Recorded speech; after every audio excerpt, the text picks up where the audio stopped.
नमस्कार दोस्तों, welcome to my YouTube channel Nancy success classes. आज मैं आप सभी लोगों को जीके में महत्वपूर्ण ट्रिक बताऊंगी। तो देखिए दोस्तों, जीके हर कंपटीशन की परीक्षाओं में पूछे जाते हैं, तो आप लोग हमारे इस वीडियो को जरूर देख लीजिए। तो यहाँ पे हमारा पहला टॉपिक है पाकिस्तान से सटे राज्य। हम पाकिस्तान से सटे राज्य को ट्रिक की सहायता से बताएंगे। तो देखिए दोस्तों, पाकिस्तान से सटे राज्य का ट्रिक है पाकिस्तान में पागलों का राज। पाकिस्तान में पागलों का राज। अब देखिए दोस्तों, पाकिस्तान में पागलों के राज्य में पाकिस्तान से हो जाएगा पाकिस्तान देश, फिर हमारा गा से हो जाएगा गुजरात, फिर पागलों में पा से हो जाएगा पाकिस्तान, गा से हो जाएगा गुजरात, और ला से हो जाएगा लद्दाख, और राज्य में रा से हो जाएगा राजस्थान, और जा से हो जाएगा जम्मू कश्मीर। देखिए दोस्तों, पाकिस्तान से सटे राज्य का ट्रिक है कि पाकिस्तान में पागलों का राज। पाकिस्तान में पागलों का राज। अब देखिए दोस्तों, पाकिस्तान से कुछ नहीं होगा, यहाँ पे पागलों में से हो जाएगा, पागलों से हो जाएगा, पागलों में पा से हो जाएगा पाकिस्तान, गा से हो जाएगा गुजरात, ला से हो जाएगा लद्दाख, और राज्य में रा से हो जाएगा राजस्थान, और जा से हो जाएगा जम्मू कश्मीर। तो देखिए दोस्तों, पाकिस्तान से सटे कौन कौन से राज्य हैं? पाकिस्तान है, गुजरात है, लद्दाख है, राजस्थान और जम्मू कश्मीर। पाकिस्तान से सटे राज्य का ट्रिक है कि पाकिस्तान में पागलों का राज, और उसमें हमारे देश हैं कि राज्य हैं पाकिस्तान, गुजरात, लद्दाख, राजस्थान और जम्मू कश्मीर। देखिए दोस्तों, जब भी आप सबसे पूछा जाए क्वेश्चन में कि पाकिस्तान से सटे राज्य कौन कौन से हैं, तो आप लोग इन्हें ट्रिक की सहायता से जान लेंगे तो याद रहेगा। तो आप लोग इन्हें ट्रिक की सहायता से याद कर लीजिए कि इसका ट्रिक होता है पाकिस्तान में पागलों का राज। तो पाकिस्तान में पागलों के राज। अब देखिए दोस्तों, इसमें हमारा पागलों से हो जाएगा पा से पाकिस्तान, गा से हो जाएगा गुजरात, ला से लद्दाख हो जाएगा, और राज्य में रा से हो जाएगा राजस्थान, और जा से हो जाएगा जम्मू कश्मीर। तो पाकिस्तान से सटे राज्य हैं पाकिस्तान, गुजरात, लद्दाख, राजस्थान और जम्मू कश्मीर। बाकी आगे देखिए दोस्तों, हमारा दूसरा टॉपिक है कि मुगल वंश पर शासन करने वाले सम्राट। मुगल वंश पर शासन करने वाले सम्राट को हम ट्रिक की सहायता से बताएंगे कि मुगल वंश पर शासन करने वाले कौन कौन से सम्राट थे। तो देखिए दोस्तों, इसका ट्रिक हो जाएगा कि भाई जी सब्जी।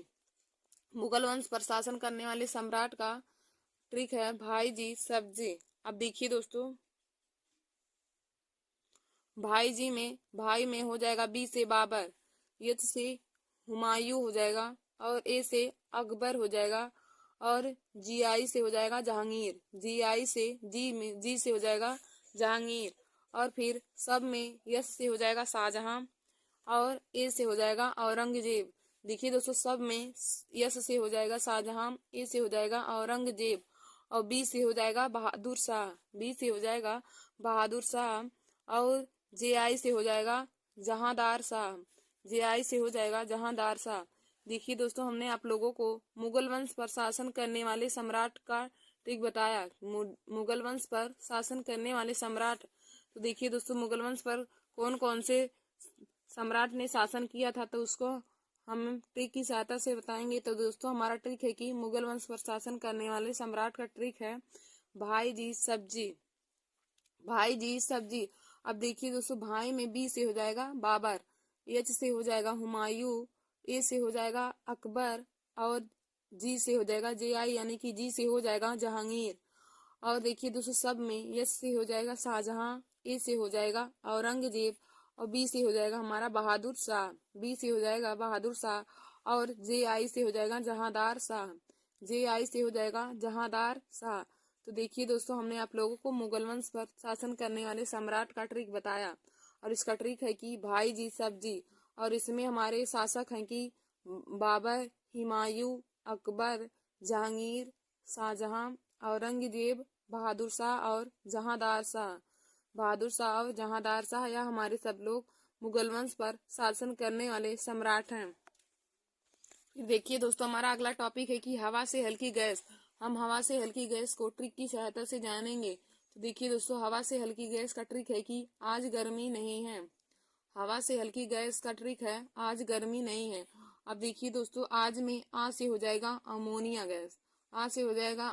गैस, फिर जा से हो जाएगा जलवायु, अब देखिए दोस्तों, गर्मी में गर से है गर्म वायु और मी से है मीथेन गैस। मी से है मीथेन गैस।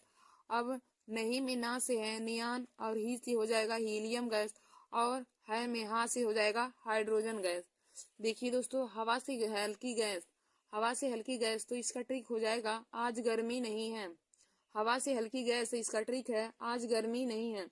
अब देखिए दोस्तों, इसमें आ से हो जाएगा अमोनिया गैस और जा से हो जाएगा जलवायु और गरम में गर से हो जाएगा गरम वायु और मी थे हो जाएगा मी से मीथेन।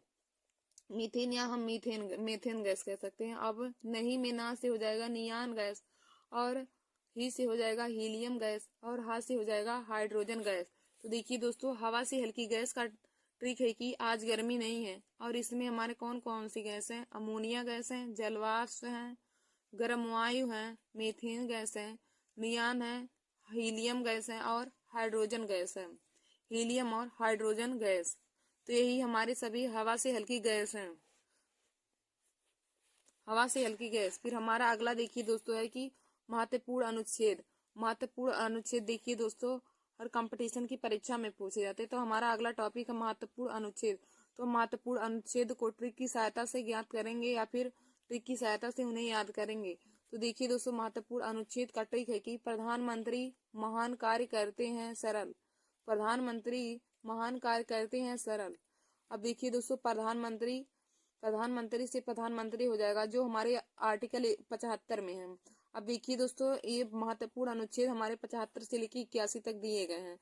महत्वपूर्ण अनुच्छेद 75 से लेकर 81 तक दिए गए हैं। अब हमारा अनुच्छेद 75 में देखिए प्रधानमंत्री से हो जाएगा प्रधानमंत्री, यानी कि आर्टिकल 75 में प्रधानमंत्री के बारे में बताया गया है। फिर हमारा महान से हो जाएगा महान्यायवादी। अब देखिए दोस्तों, महान्यायवादी आर्टिकल 76 में होता है और महान्यायवादी यह बहुत ही इंपॉर्टेंट आर्टिकल है। यह हर कंपटीशन की परीक्षाओं में पूछा जाता है महान्यायवादी किस आर्टिकल से संबंधित है। तो देखिए दोस्तों, महान्यायवादी हमारा आर्टिकल 76 से संबंधित है। महान्यायवादी आर्टिकल 76 से संबंधित है। अब देखिए दोस्तों, हमारा अगला है कार्य। कार्य से हो जाएगा भारत सरकार की कार्य। कार्य से हो जाएगा भारत सरकार की कार्य और भारत सरकार के कार्य हमारे आर्टिकल 77 में दिए गए हैं। फिर हमारा अगला है करते। तो करते से हो जाएगा प्रधानमंत्री की कर्तव्य। करते से हो जाएगा प्रधानमंत्री की कर्तव्य। तो प्रधानमंत्री के कर्तव्य आर्टिकल 78 में दिया गया है। यदि पूछे कि प्रधानमंत्री की कर्तव्य के बारे में किस आर्टिकल में वर्णन किया गया है, तो देखिए दोस्तों, प्रधानमंत्री की कर्तव्य के बारे में आर्टिकल 78 में वर्णन किया गया है। फिर हमारा अगला है सरल में सा से हो जाएगा संसद। सरल में सा से हो जाएगा संसद और संसद का वर्णन आर्टिकल 79 में दिया गया है। अब रा से हो जाएगा राज्यसभा और राज्यसभा का वर्णन आर्टिकल 80 में दिया गया है। राज्यसभा का वर्णन आर्टिकल 80 में दिया गया है। फिर उसके बाद हम देखेंगे ला। तो ला से हो जाएगा लोकसभा और लोकसभा का वर्णन आर्टिकल 81 में दिया गया है। देखिए दोस्तों, महत्वपूर्ण अनुच्छेद में हमने आप लोगों को बताया कि महत्वपूर्ण अनुच्छेद, हमने यहाँ पे महत्वपूर्ण अनुच्छेद का ट्रिक लिया और 75 से लेकर जिसमें हमारे आर्टिकल 75 से लेकर आर्टिकल 81 तक सभी आ जाएंगे। आर्टिकल 75 से लेकर आर्टिकल 81 तक आ जाएंगे। और महत्वपूर्ण अनुच्छेद तो इसका ट्रिक है प्रधानमंत्री महान कार्य करते हैं सरल। प्रधानमंत्री महान कार्य करते हैं सरल। अब देखिए दोस्तों, प्रधानमंत्री से हो जाएगा प्रधानमंत्री और प्रधानमंत्री के बारे में वर्णन हमारा आर्टिकल 75 में दिया गया है। यदि क्वेश्चन में पूछे कि प्रधानमंत्री के बारे में वर्णन हमारा किस आर्टिकल में दिया गया है, तो देखिए दोस्तों, प्रधानमंत्री के बारे में वर्णन आर्टिकल 75 में दिया गया है। फिर हमारा अगला है महान। तो महान से हो जाएगा महान्यायवादी। महान से हो जाएगा महान्यायवादी और महान्यायवादी के बारे में आर्टिकल 76 में वर्णन किया गया है। और देखिए दोस्तों, यह महान्यायवादी हमारा बहुत ही इम्पोर्टेंट आर्टिकल है, क्योंकि यह हर कंपटीशन की परीक्षा में हर बार ही पूछा जाता है कि महान्यायवादी का वर्णन किस आर्टिकल में किया गया है। तो देखिए दोस्तों, महान्यायवादी का वर्णन आर्टिकल 76 में किया गया है। फिर हमारा अगला है कार्य। तो कार्य से हो जाएगा भारत सरकार की कार्य। कार्य से हो जाएगा भारत सरकार की कार्य। तो भारत सरकार की कार्य आर्टिकल 77 में दिया गया है। फिर हमारा अगला है करते। तो करते से हो जाएगा प्रधानमंत्री की कर्तव्य। करते से हो जाएगा प्रधानमंत्री की कर्तव्य और प्रधानमंत्री की कर्तव्य आर्टिकल 78 में दिया गया है। प्रधानमंत्री की कर्तव्य के बारे में आर्टिकल 78 में दिया गया है। फिर हमारा हो जाएगा सरल में सा से हो जाएगा संसद। तो देखिए दोस्तों, संसद के बारे में आर्टिकल 79 में वर्णन किया गया है। फिर हमारा राज्य हो जाएगा राज्यसभा, और राज्यसभा का वर्णन आर्टिकल 80 में किया गया है। राज्यसभा का वर्णन आर्टिकल 80 में किया गया है। फिर हमारा अगला है ला, तो ला से हो जाएगा लोकसभा, और लोकसभा का वर्णन आर्टिकल 81 में किया गया है। तो दोस्तों, आशा करती हूँ कि आप लोगों को महत्वपूर्ण अनुच्छेद समझ में आया होगा।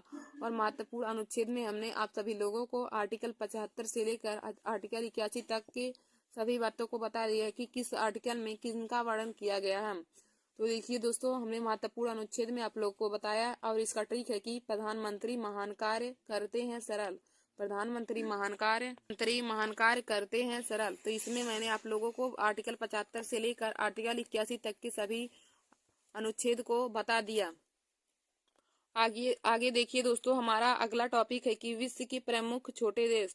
विश्व के प्रमुख छोटे देश को हम ट्रिक की सहायता से देखेंगे, जानेंगे कि विश्व के प्रमुख देश छोटे देश के ट्रिक क्या है। तो देखिए दोस्तों, विश्व के प्रमुख छोटे देश का ट्रिक है बेवफा सनम।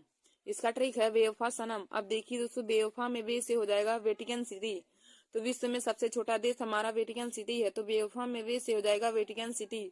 और फिर फा से हो जाएगा फालैंड, फा से हो जाएगा फालैंड। अब सनम में देखिए सा से हो जाएगा सेनेपोरो, सनम में सा से हो जाएगा सेनेपोरो।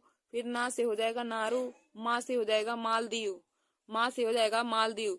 तो देखिए दोस्तों, विश्व के प्रमुख छोटे देश, विश्व के प्रमुख छोटे देश हैं, और इसका ट्रिक है कि बेवफा सनम। विश्व के प्रमुख छोटे देश का ट्रिक है बेवफा सनम। अब देखिए दोस्तों, बेवफा में देश से हो जाएगा वेटिकन सिटी, और फा से हो जाएगा फालैंड, फा से हो जाएगा फालैंड। और सनम में सा से हो जाएगा सेनेपोरो, सनम में सा से हो जाएगा सेनेपोरो। और ना से हो जाएगा नारू। और देखिए दोस्तों, मा से हो जाएगा मालदीव। तो हमने आप लोगों को विश्व के प्रमुख छोटे देशों का ट्रिक बताया, और इसका ट्रिक है बेवफा सनम। और देखिए दोस्तों, विश्व के प्रमुख छोटे देश में हमारा है वेटिकन सिटी, फालैंड, सेनेपोरो, नारू और मालदीव। और देखिए, यदि आप लोगों से क्वेश्चन पूछे कि विश्व का सबसे छोटा देश कौन सा है, तो देखिए दोस्तों, विश्व का सबसे छोटा देश वेटिकन सिटी है। विश्व का सबसे छोटा देश वेटिकन सिटी है। फिर देखिए दोस्तों, हमारा अगला टॉपिक है, अगला टॉपिक इसमें दिया है कि भारतीय संविधान में समवर्ती सूची के विषय, कि भारतीय संविधान में समवर्ती सूची के कौन कौन से विषय हैं, उन सबको मैं आप लोगों को ट्रिक की सहायता से बताऊंगी। देखिए दोस्तों, भारतीय संविधान में समवर्ती सूची के कौन कौन से विषय हैं, तो मैं आप लोगों को ट्रिक की सहायता से बताऊंगी। तो भारतीय संविधान में समवर्ती सूची के विषय हैं, देखिए दोस्तों, उनका ट्रिक है शिव का 20 आम है, शिव का 20 आम है। समवर्ती सूची के विषय के ट्रिक है शिव का 20 आम है। अब देखिए दोस्तों, शिव में सी से हो जाएगा शिक्षा, वा से हो जाएगा वन, और का से हो जाएगा कारखाना, बी से हो जाएगा बिजली, और सा से हो जाएगा स्वास्थ्य। और आम में यहाँ से हो जाएगा आर्थिक नियोजन, और माँ से हो जाएगा मजदूर। आम में आ से हो जाएगा आर्थिक नियोजन, और माँ से हो जाएगा मजदूर। देखिए दोस्तों, हमने आप लोगों को बताया कि भारतीय संविधान में समवर्ती सूची के कौन कौन से विषय हैं। हम जानेंगे कि भारतीय संविधान में समवर्ती सूची के कौन कौन से विषय हैं। तो हमने आप लोगों को ट्रिक बताया कि इसका ट्रिक हो जाएगा शिव का 20 आम है, शिव का 20 आम है।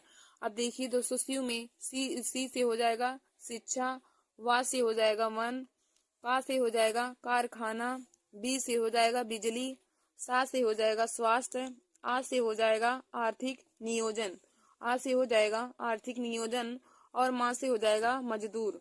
तो हमने आप लोगों को बताया कि भारतीय संविधान में समवर्ती सूची के विषय। तो देखिए दोस्तों, समवर्ती सूची के कौन कौन से विषय हैं। नंबर 1 शिक्षा है, नंबर 2 वन है, नंबर 3 कारखाना, नंबर 4 बिजली, नंबर 5 स्वास्थ्य, और नंबर 6 आर्थिक नियोजन, और नंबर 7 मजदूर हो जाएगा। तो दोस्तों, आशा करती हूँ कि आज मैंने जितना भी ट्रिक आप लोगों को जीके में बताया, आप लोगों को समझ में आया होगा। तो दोस्तों, आप इन सभी ट्रिक को अपने कॉपी में नोट कर लीजिए, क्योंकि इन्हीं से संबंधित ट्रिक या फिर क्वेश्चन आप लोगों को कंपटीशन की परीक्षाओं में पूछे जाते हैं। और यह सभी question SSC, RRB, NTPC, railway और सभी कंपटीशन की परीक्षाओं में पूछे जाते हैं। तो दोस्तों, आप लोग हमारे इस वीडियो को जरूर देख लीजिए, और अपने दोस्तों में भी शेयर कर लीजिए। और जो विद्यार्थी कंपटीशन की परीक्षा की तैयारी कर रहे हैं, उन लोगों के लिए यह वीडियो बहुत ही महत्वपूर्ण है। धन्यवाद दोस्तों। ऐसे ही हमारे वीडियो को देखने के लिए आप सभी लोग हमारे YouTube channel Nancy success classes को सब्सक्राइब कर लीजिए। धन्यवाद दोस्तों। नमस्कार दोस्तों, welcome to my YouTube channel Nancy success classes. आज मैं आप सभी लोगों को जीके में महत्वपूर्ण ट्रिक बताऊंगी। तो देखिए दोस्तों, जीके हर कंपटीशन की परीक्षाओं में पूछे जाते हैं, तो आप लोग हमारे इस वीडियो को जरूर देख लीजिए। तो यहाँ पे हमारा पहला टॉपिक है पाकिस्तान से सटे राज्य। हम पाकिस्तान से सटे राज्य को ट्रिक की सहायता से बताएंगे। तो देखिए दोस्तों, पाकिस्तान से सटे राज्य का ट्रिक है पाकिस्तान में पागलों का राज। पाकिस्तान में पागलों का राज। अब देखिए दोस्तों, पाकिस्तान में पागलों के राज्य में पाकिस्तान से हो जाएगा पाकिस्तान देश, फिर हमारा गा से हो जाएगा गुजरात, फिर पागलों में पा से हो जाएगा पाकिस्तान, गा से हो जाएगा गुजरात, और ला से हो जाएगा लद्दाख, और राज्य में रा से हो जाएगा राजस्थान, और जा से हो जाएगा जम्मू कश्मीर। देखिए दोस्तों, पाकिस्तान से सटे राज्य का ट्रिक है कि पाकिस्तान में पागलों का राज। पाकिस्तान में पागलों का राज। अब देखिए दोस्तों, पाकिस्तान से कुछ नहीं होगा, यहाँ पे पागलों में से हो जाएगा पागलों में, पागलों से हो जाएगा पागलों में, पा से हो जाएगा पाकिस्तान, गा से हो जाएगा गुजरात, ला से हो जाएगा लद्दाख, और राज्य में रा से हो जाएगा राजस्थान, और जा से हो जाएगा जम्मू कश्मीर। तो देखिए दोस्तों, पाकिस्तान से सटे कौन कौन से राज्य हैं। पाकिस्तान है, गुजरात है, लद्दाख है, राजस्थान और जम्मू कश्मीर। पाकिस्तान से सटे राज्य का ट्रिक है कि पाकिस्तान में पागलों का राज, और उसमें हमारे देश हैं कि राज्य हैं पाकिस्तान, गुजरात, लद्दाख, राजस्थान और जम्मू कश्मीर। देखिए दोस्तों, जब भी आप सबसे पूछा जाए क्वेश्चन में कि पाकिस्तान से सटे राज्य कौन कौन से हैं, तो आप लोग इन्हें ट्रिक की सहायता से जान लेंगे तो याद रहेगा। तो आप लोग इन्हें ट्रिक की सहायता से याद कर लीजिए कि इसका ट्रिक होता है पाकिस्तान में पागलों का राज। तो पाकिस्तान में पागलों के राज। अब देखिए दोस्तों, इसमें हमारा पागलों से हो जाएगा पा से पाकिस्तान, गा से हो जाएगा गुजरात, ला से लद्दाख हो जाएगा, और राज्य में रा से हो जाएगा राजस्थान, और जा से हो जाएगा जम्मू कश्मीर। तो पाकिस्तान से सटे राज्य हैं पाकिस्तान, गुजरात, लद्दाख, राजस्थान और जम्मू कश्मीर। आगे देखिए दोस्तों, हमारा दूसरा टॉपिक है कि मुगल वंश पर शासन करने वाले सम्राट। मुगल वंश पर शासन करने वाले सम्राट को हम ट्रिक की सहायता से बताएंगे कि मुगल वंश पर शासन करने वाले कौन कौन से सम्राट थे। तो देखिए दोस्तों, इसका ट्रिक हो जाएगा कि भाई जी सब्जी। भाई जी सब्जी मुगल वंश पर शासन करने वाले सम्राट का ट्रिक है भाई जी सब्जी। अब देखिए दोस्तों, भाई में हो जाएगा बी से बाबर, यच से हुमायूं हो जाएगा, और ए से अकबर हो जाएगा, और जी आई से हो जाएगा जहांगीर। जी से हो जाएगा जहांगीर, और फिर सब में यस से हो जाएगा शाहजहां, और ए से हो जाएगा औरंगजेब। देखिए दोस्तों, सब में यस से हो जाएगा शाहजहां, ए से हो जाएगा औरंगजेब, और बी से हो जाएगा बहादुर शाह। बी से हो जाएगा बहादुर शाह, और जे आई से हो जाएगा जहांदार शाह। जे आई से हो जाएगा जहांदार शाह। देखिए दोस्तों, हमने आप लोगों को मुगल वंश पर शासन करने वाले सम्राट का ट्रिक बताया। मुगल वंश पर शासन करने वाले सम्राट। तो देखिए दोस्तों, मुगल वंश पर कौन कौन से सम्राट ने शासन किया था, तो उसको हम ट्रिक की सहायता से बताएंगे। तो दोस्तों, हमारा ट्रिक है कि मुगल वंश पर शासन करने वाले सम्राट का ट्रिक है भाई जी सब्जी। भाई जी सब्जी। अब देखिए दोस्तों, भाई में बी से हो जाएगा बाबर, एच से हो जाएगा हुमायूं, ए से हो जाएगा अकबर, और जी से हो जाएगा जे आई यानी कि जी से हो जाएगा जहांगीर। और देखिए दोस्तों, सब में यस से हो जाएगा शाहजहां, ए से हो जाएगा औरंगजेब, और बी से हो जाएगा हमारा बहादुर शाह। बी से हो जाएगा बहादुर शाह, और जे आई से हो जाएगा जहांदार शाह। जे आई से हो जाएगा जहांदार शाह। तो देखिए दोस्तों, हमने आप लोगों को मुगल वंश पर शासन करने वाले सम्राट का ट्रिक बताया, और इसका ट्रिक है कि भाई जी सब्जी, और इसमें हमारे शासक हैं कि बाबर, हुमायूं, अकबर, जहांगीर, शाहजहां, औरंगजेब, बहादुर शाह और जहांदार शाह। बहादुर शाह और जहांदार शाह या हमारे सब लोग मुगल वंश पर शासन करने वाले सम्राट हैं। देखिए दोस्तों, हमारा अगला टॉपिक है कि हवा से हल्की गैस। हम हवा से हल्की गैस को ट्रिक की सहायता से जानेंगे। तो देखिए दोस्तों, हवा से हल्की गैस का ट्रिक है कि आज गर्मी नहीं है। हवा से हल्की गैस का ट्रिक है, आज गर्मी नहीं है। अब देखिए दोस्तों, आज में आ से हो जाएगा अमोनिया गैस, आ से हो जाएगा अमोनिया गैस, फिर जा से हो जाएगा जलवायु। अब देखिए दोस्तों, गर्मी में गर से है गर्म वायु, और मी से है मीथेन गैस, मी से है मीथेन गैस। अब नहीं में ना से है नियान, और ही से हो जाएगा हीलियम गैस, और है में हा से हो जाएगा हाइड्रोजन गैस। देखिए दोस्तों, हवा से हल्की गैस, हवा से हल्की गैस, तो इसका ट्रिक हो जाएगा आज गर्मी नहीं है। हवा से हल्की गैस है, इसका ट्रिक है आज गर्मी नहीं है। अब देखिए दोस्तों, इसमें आ से हो जाएगा अमोनिया गैस, और जा से हो जाएगा जलवायु, और गरम में गर से हो जाएगा गरम वायु, और मीथे हो जाएगा मी से मीथेन, मीथेन या हम मीथेन गैस कह सकते हैं। अब नहीं में ना से हो जाएगा नियान गैस, और ही से हो जाएगा हीलियम गैस, और हा से हो जाएगा हाइड्रोजन गैस।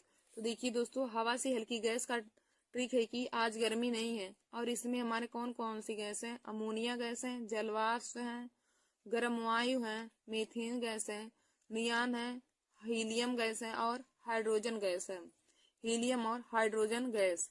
तो यही हमारे सभी हवा से हल्की गैस हैं, हवा से हल्की गैस। फिर हमारा अगला देखिए दोस्तों है कि महत्वपूर्ण अनुच्छेद। महत्वपूर्ण अनुच्छेद देखिए दोस्तों, हर कंपटीशन की परीक्षा में पूछे जाते हैं। तो हमारा अगला टॉपिक है महत्वपूर्ण अनुच्छेद।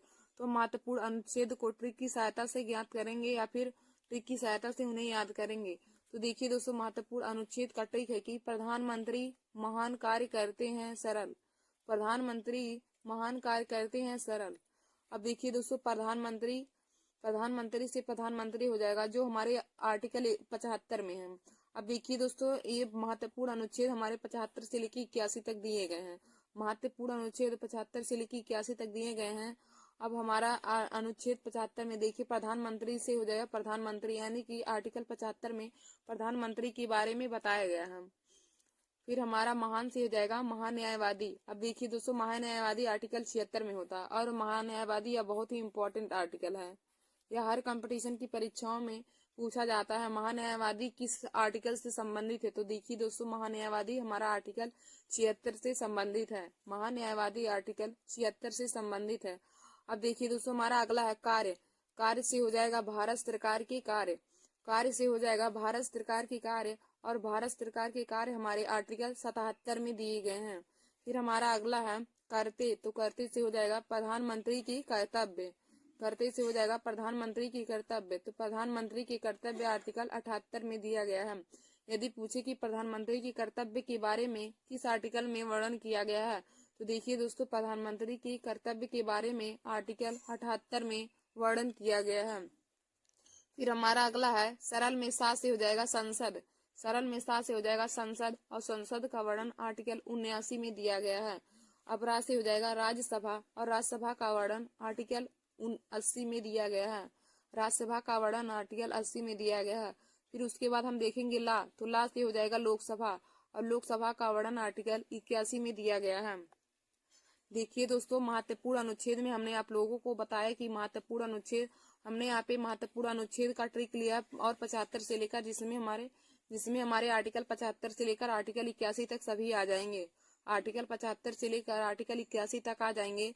और महत्वपूर्ण अनुच्छेद, तो इसका ट्रिक है प्रधानमंत्री महान कार्य करते हैं सरल, प्रधानमंत्री महान कार्य करते हैं सरल। अब देखिए दोस्तों, प्रधानमंत्री से हो जाएगा प्रधानमंत्री, और प्रधानमंत्री के बारे में वर्णन हमारा आर्टिकल 75 में दिया गया है। यदि क्वेश्चन में पूछे कि प्रधानमंत्री के बारे में वर्णन हमारा किस आर्टिकल में दिया गया है, तो देखिए दोस्तों, प्रधानमंत्री के बारे में वर्णन आर्टिकल 75 में दिया गया है। फिर हमारा अगला है महान। तो महान से हो जाएगा महान्यायवादी, महान से हो जाएगा महान्यायवादी, और महान्यायवादी के बारे में आर्टिकल 76 में वर्णन किया गया है। और देखिए दोस्तों, यह महान्यायवादी हमारा बहुत ही इम्पोर्टेंट आर्टिकल है, क्योंकि यह हर कंपटीशन की परीक्षा में हर बार ही पूछा जाता है कि महान्यायवादी का वर्णन किस आर्टिकल में किया गया है। तो देखिए दोस्तों, महान्यायवादी का वर्णन आर्टिकल 76 में किया गया है। फिर हमारा अगला है कार्य। तो कार्य से हो जाएगा भारत सरकार की कार्य, कार्य से हो जाएगा भारत सरकार की कार्य। तो भारत सरकार की कार्य आर्टिकल 77 में दिया गया है। फिर हमारा अगला है करते। तो करते से हो जाएगा प्रधानमंत्री की कर्तव्य, करते से हो जाएगा प्रधानमंत्री की कर्तव्य, और प्रधानमंत्री की कर्तव्य आर्टिकल 78 में दिया गया है। प्रधानमंत्री की कर्तव्य के बारे में आर्टिकल 78 में दिया गया है।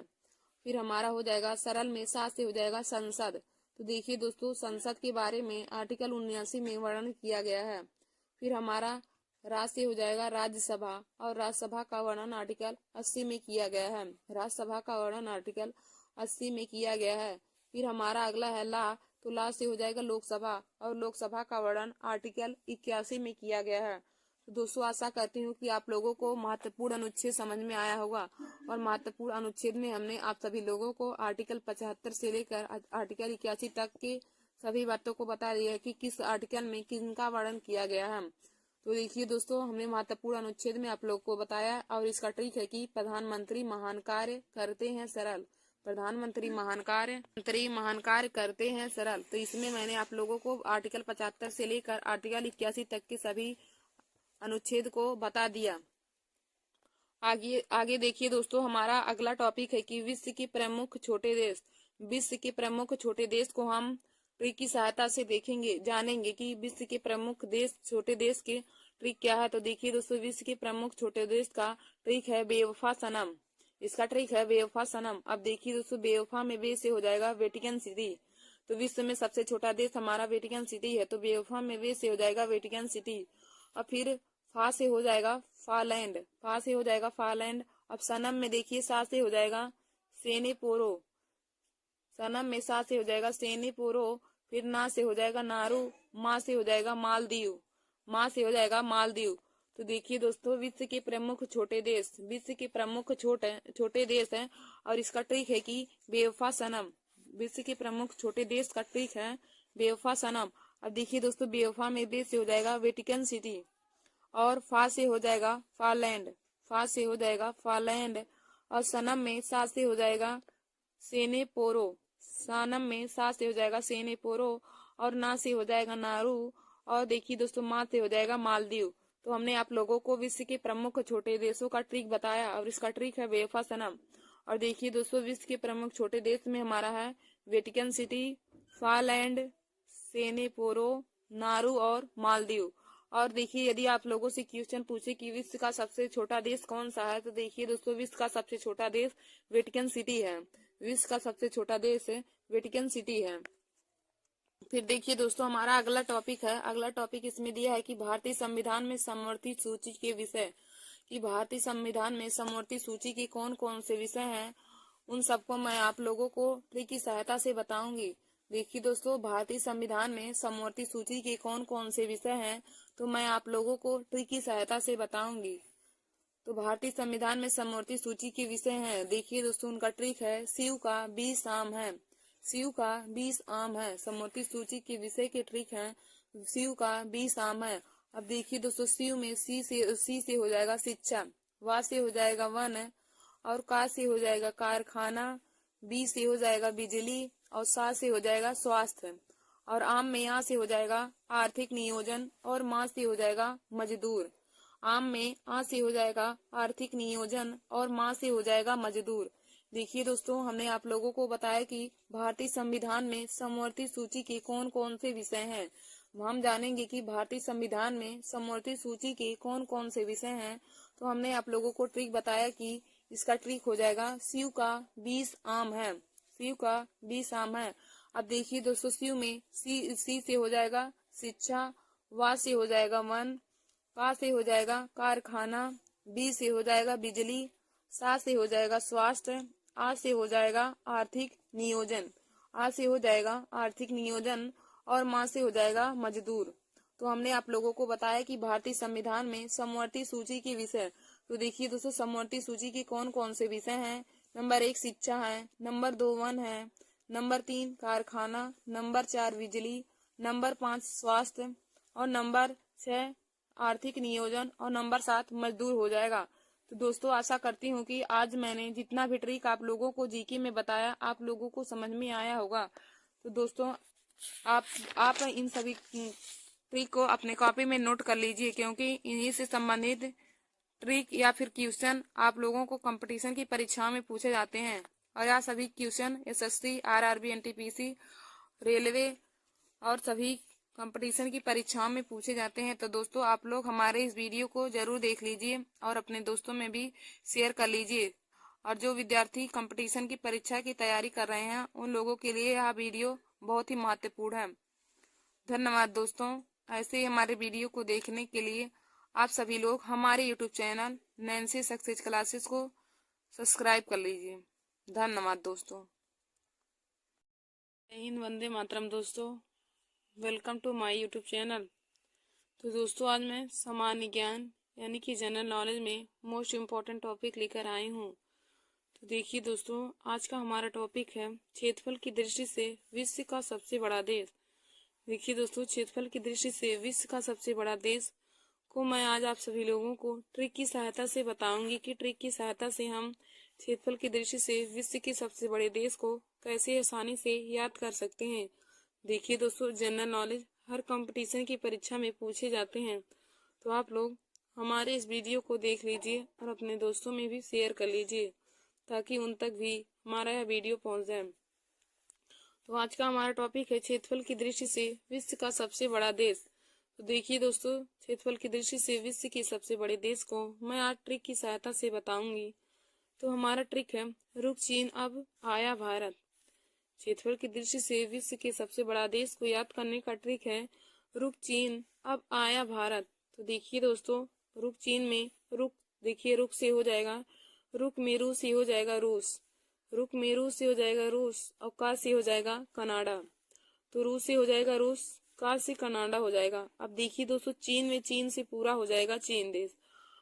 फिर अब में आ से हो जाएगा अमेरिका, अब में आ से हो जाएगा अमेरिका और बाद से हमारा हो जाएगा ब्राजील देश, बाद से ब्राजील है। फिर आया में बड़ा आ से हो जाएगा ऑस्ट्रेलिया और यहाँ से कुछ नहीं होगा, आया में आ से हो जाएगा ऑस्ट्रेलिया। और देखिए दोस्तों भारत में भारत से हो जाएगा हमारा भारत देश। तो देखिए दोस्तों क्षेत्रफल की दृष्टि से विश्व का सबसे बड़ा देश, तो इसका ट्रिक है रुक चीन अब आया भारत, रुक चीन अब आया भारत। तो रुक में रूस से हो जाएगा रूस, का से हो जाएगा कनाडा, रुक में रूस से हो जाएगा रूस और का से हो जाएगा कनाडा।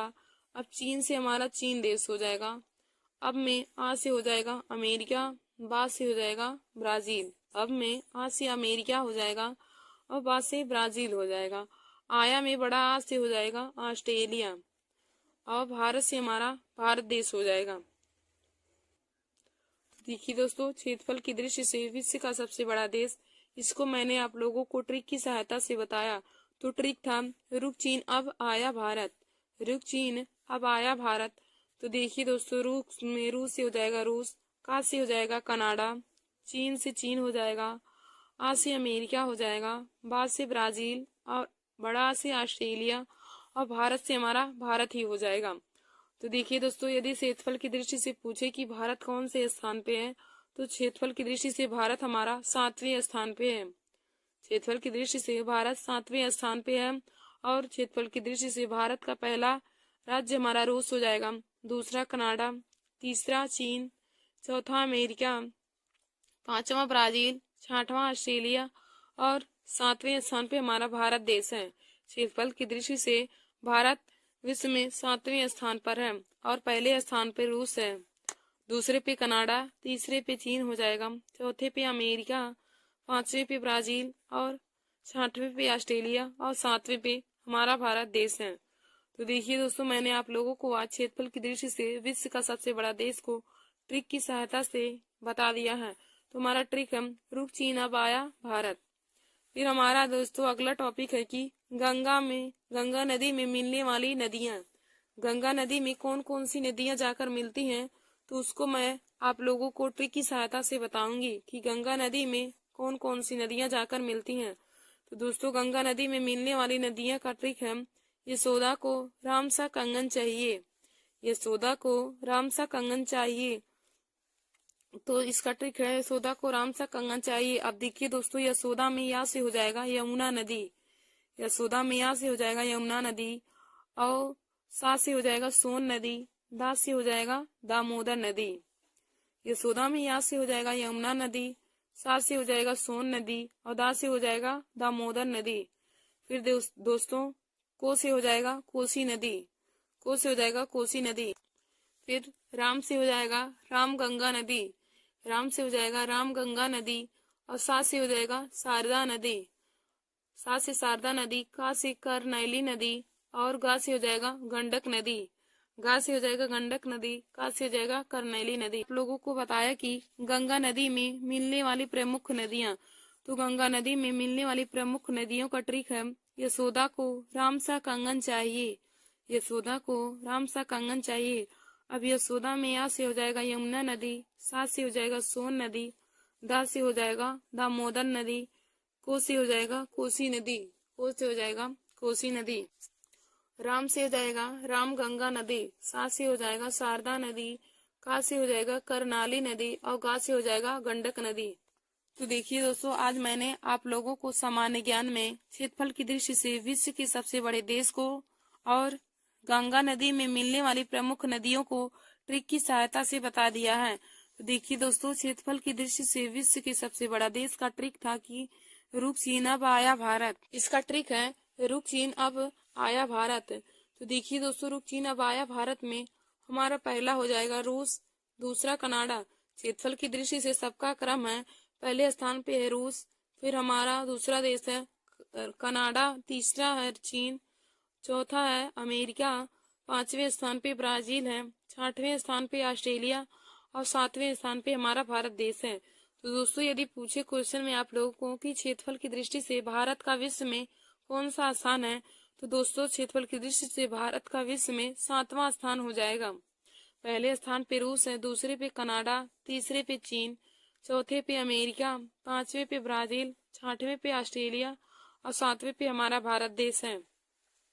फिर हमारा अगला टॉपिक है, हमने बताया आप लोगों को कि गंगा नदी में मिलने वाली प्रमुख नदियां। तो गंगा नदी में कौन कौन सी नदियां मिलती हैं उसको मैं ट्रिक की सहायता से आप लोग को बताऊंगी। तो इसका ट्रिक है यशोदा को राम सा कंगन चाहिए।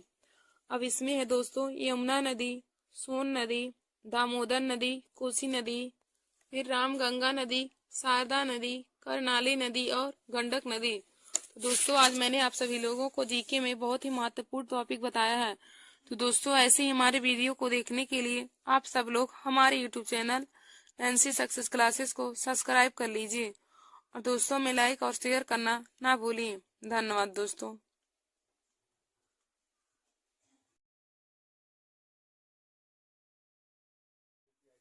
नमस्कार दोस्तों, welcome to my YouTube channel. आज मैं आप सभी लोगों को जीके में महत्वपूर्ण टॉपिक लेकर आए हूँ। तो आज का हमारा टॉपिक है दिल्ली सल्तनत के वंशों का क्रम। आज मैं आप सभी लोगों को दिल्ली सल्तनत के वंशों का क्रम ट्रिक की सहायता से बताऊंगी। तो देखिए दोस्तों, दिल्ली सल्तनत के वंशों का क्रम का ट्रिक क्या हो जाएगा कि गुलाब खिले तो सैयद लौटा। दिल्ली सल्तनत के वंशों का क्रम का ट्रिक हो जाएगा गुलाब खिले तो सैयद लौटा। देखिए दोस्तों, दिल्ली सल्तनत पर शासन करने वाले 5 वंश थे। दिल्ली सल्तनत पर शासन करने वाले 5 वंश थे, जिनमें है नंबर 1 गुलाब वंश, नंबर 2 खिलजी वंश, नंबर 3 तुगलक वंश, नंबर 4 सैयद वंश, नंबर 5 लोधी वंश। तो मैंने आप लोगों को बताया कि दिल्ली सल्तनत के वंशों के क्रम का ट्रिक हो जाएगा गुलाब खिले तो सैयद लौटा, गुलाब खिले तो सैयद लौटा। अब देखिए दोस्तों, गुलाब खिले तो सैयद लौटा। अब हम ट्रिक की सहायता से आप लोग को एक एक वंश बताते हैं। तो देखिए दोस्तों, गुलाब से हो जाएगा हमारा गुलाब वंश, गुलाब से हो जाएगा गुलाब वंश या गुलाम वंश। फिर हमारा खिल से हो जाएगा खिलजी वंश, खिल से हो जाएगा खिले से हो जाएगा खिलजी वंश। देखिए दोस्तों, तो से ता से हो जाएगा तुगलक वंश, तो में ता से हो जाएगा तुगलक वंश। फिर सैयद से हो जाएगा सैयद वंश, फिर लौटा से हो जाएगा लोधी वंश। तो देखिए दोस्तों, दिल्ली सल्तनत के वंशों के क्रम का ट्रिक हो जाएगा गुलाब खिले तो सैयद लौटा, गुलाब खिले तो सैयद लौटा। और उसमें गुलाब से हो जाएगा गुलाब वंश या गुलाम वंश, फिर खिले से हो जाएगा खिलजी वंश, फिर ता से हो जाएगा तुगलक वंश, ता से हो जाएगा तुगलक वंश, फिर सैयद से हो जाएगा सैयद वंश और लौटा से हो जाएगा लोधी वंश। तो देखिए दोस्तों, दिल्ली सल्तनत के वंशों का क्रम क्या हो जाएगा गुलाब खिले तो सैयद लौटा। और दिल्ली सल्तनत पर शासन करने वाले 5 वंश थे, जिनमें पहला है गुलाब वंश या गुलाम वंश, दूसरा है खिलजी वंश, तीसरा तुगलक वंश, चौथा सैयद वंश और पांचवा है लोधी वंश। तो गुलाब वंश, खिलजी वंश, तुगलक वंश, सैयद वंश और लोधी वंश यह दिल्ली सल्तनत पर कार्य करने वाले या दिल्ली सल्तनत पर शासन करने वाले 5 वंश थे। दिल्ली सल्तनत पर शासन करने वाले 5 वंश थे। गुलाब वंश, खिलजी वंश, तुगलक वंश, सैयद वंश और लोधी वंश। तो देखिए दोस्तों, जैसे यहाँ देखिए हमने आप लोग को बताया कि दिल्ली सल्तनत पर शासन करने वाले 5 वंश थे। तो दिल्ली सल्तनत देखिए दोस्तों 1206 ईस्वी से 1526 ईस्वी तक था। दिल्ली सल्तनत 1206 ईस्वी से 1526 ईस्वी तक था। तो देखिए हम इसमें लिखेंगे कि इसमें 5 वंशों ने कार्य या शासन किया। दिल्ली सल्तनत में 5 वंशों ने कार्य या शासन किया। तो हमारा पहला वंश क्या हो जाएगा? गुलाम वंश या ममलूक वंश। गुलाम वंश को हम ममलूक वंश या फिर गुलाब वंश भी कहते हैं। तो देखिए हमने ट्रिक बताया था कि आप लोगों को दिल्ली सल्तनत के वंशों के क्रम का गुलाब खिले तो सैयद लौटा। अब देखिए गुलाब खिले तो सैयद लौटा में से पहले गुलाब से हो जाएगा गुलाम वंश या ममलूक वंश। तो देखिए दोस्तों गुलाब वंश हमारा गुलाम वंश 1206 ईस्वी से 1290 ईस्वी तक था। गुलाम वंश 1206 ईस्वी से 1290 ईस्वी तक था। फिर दूसरा खिलजी वंश जो था वह 1290 ईस्वी से 1320 ईस्वी तक था। देखिए दोस्तों खिलजी वंश 1290 ईस्वी से 1320 ईस्वी तक था। फिर हमारा अगला तीसरा क्या हम तुगलक वंश। तो तुगलक वंश 1320 ईस्वी से 1414 ईस्वी तक था। तुगलक वंश 1320 ईस्वी से 1414 ईस्वी तक था। फिर हमारा अगला है सैयद वंश। तो सैयद वंश 1414 ईस्वी से 1451 ईस्वी तक था। सैयद वंश 1414 ईस्वी से 1451 ईस्वी तक था। फिर हमारा अगला है लोधी वंश। तो देखिए दोस्तों लोधी वंश 1451 से 1526 ईस्वी तक था। लोधी वंश 1451 ईस्वी से 1526 ईस्वी तक था। तो देखिए दोस्तों इसमें सबसे ज्यादा तक शासन करने वाला वंश, सबसे ज्यादा दिन तक शासन करने वाला वंश तुगलक वंश था। तुगलक वंश जो था यह सबसे ज्यादा दिन तक शासन किया, क्योंकि यह 1320 ईस्वी से 1414 ईस्वी तक शासन किया। और सबसे कम शासन करने वाला वंश खिलजी वंश था। सबसे कम शासन करने वाला वंश खिलजी वंश था। यह 1290 से 1320 ईस्वी तक शासन किया, यानी कि 30 वर्ष ही शासन किया। खिलजी वंश जो था वह 30 ईस्वी तक शासन किया, यानी कि सबसे कम शासन 5 वंश में। यदि पूछे कि दिल्ली सल्तनत में सबसे कम शासन करने वाला वंश कौन है, दिल्ली सल्तनत में सबसे कम शासन करने वाला वंश कौन है, तो दोस्तों दिल्ली सल्तनत में सबसे कम शासन करने वाला वंश खिलजी वंश है। खिलजी वंश केवल 30 वर्ष ही शासन किया और यह 1290 से 1320 ईस्वी तक शासन किया था। खिलजी वंश 1290 से 1320 ईस्वी तक शासन किया था। और देखिए दोस्तों यदि पूछे कि दिल्ली सल्तनत में सबसे अधिक समय तक शासन करने वाला वंश कौन था, दिल्ली सल्तनत में सबसे अधिक समय तक शासन करने वाला वंश कौन था, तो दोस्तों तुगलक वंश सबसे ज्यादा दिन तक शासन करने वाला वंश था। दिल्ली सल्तनत में सबसे ज्यादा समय तक शासन करने वाला वंश तुगलक वंश था। यह 1320 ईस्वी से 1414 ईस्वी तक शासन किया, यानी कि यह 94 वर्ष तक शासन किया था। तो देखिए दोस्तों सबसे दिन तक शासन करने वाला वंश तुगलक वंश था और यह 1320 ईस्वी से 1414 ईस्वी तक शासन किया था। फिर आगे हमारा क्या है सैयद वंश। तो सैयद वंश 1414 ईस्वी से 1451 ईस्वी तक शासन किया। फिर अगला है लोधी वंश। तो लोधी वंश 1451 से 1526 ईस्वी तक शासन किया। तो हमने आप लोग को बताया कि दिल्ली सल्तनत की वंशों का क्रम का ट्रिक हो जाएगा गुलाब खिले तो सैयद लौटा। गुलाब से हो जाएगा गुलाम वंश, खिले तो से हो जाएगा खिलजी वंश, तो से हो जाएगा तुगलक वंश, और सैयद से हो जाएगा सैयद वंश, और लौटा से हो जाएगा लोधी वंश। तो गुलाम वंश या ममलूक वंश। देखिए दोस्तों हम गुलाम को ममलूक वंश भी कहते हैं। तो गुलाम वंश 1206 ईस्वी से 1290 ईस्वी तक था। खिलजी वंश 1290 से 1320 ईस्वी तक। तुगलक वंश 1320 से 1414 ईस्वी तक। सैयद वंश 14 से 14 तक 1451 तक। फिर हमारा लोधी वंश हो जाएगा 1451 से 1526 ईस्वी तक हो जाएगा। तो देखिए दोस्तों हम कुछ आप लोग को गुलाम वंश के बारे में बता देते हैं। तो गुलाम वंश या ममलूक वंश, आप लोग हेडिंग डालेंगे गुलाम वंश या ममलूक वंश। और गुलाम वंश को ममलूक वंश या फिर दास वंश भी कहा जाता है। देखिए दोस्तों गुलाम वंश को ममलूक वंश या दास वंश भी कहा जाता है। तो हम लिखेंगे कि गुलाम वंश का संस्थापक कुतुबुद्दीन ऐबक था। गुलाम वंश का संस्थापक कुतुबुद्दीन ऐबक था, जिसने 1206 से 1210 ईस्वी तक शासन किया। देखिए दोस्तों, आप लोग लिखेंगे कि गुलाम वंश का संस्थापक कुतुबुद्दीन ऐबक था, जो 1206 ईस्वी से 1210 ईस्वी तक शासन किया। यदि क्वेश्चन पूछे कि गुलाम वंश का संस्थापक कौन था, तो आप लोग लिखेंगे गुलाम वंश का संस्थापक कुतुबुद्दीन ऐबक था, जो 1206 से 1210 ईस्वी तक शासन किया। फिर आगे हम इसमें लिखेंगे कि कुतुबुद्दीन किसका गुलाम व दामाद था, तो यह मोहम्मद गौरी का दामाद और गुलाम था। कुतुबुद्दीन ऐबक मोहम्मद गौरी का गुलाम या दामाद था।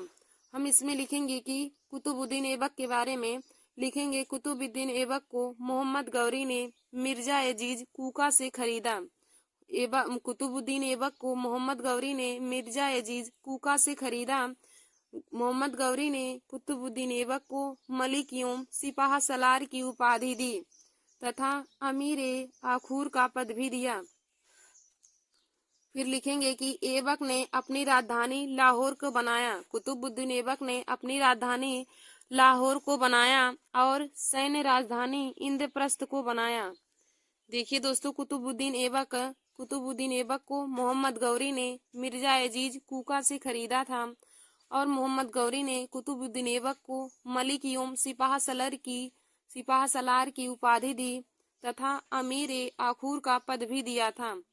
कुतुबुद्दीन ऐबक ने अपनी राजधानी लाहौर को बनाया तथा सैन्य राजधानी इंद्रप्रस्थ को बनाया था।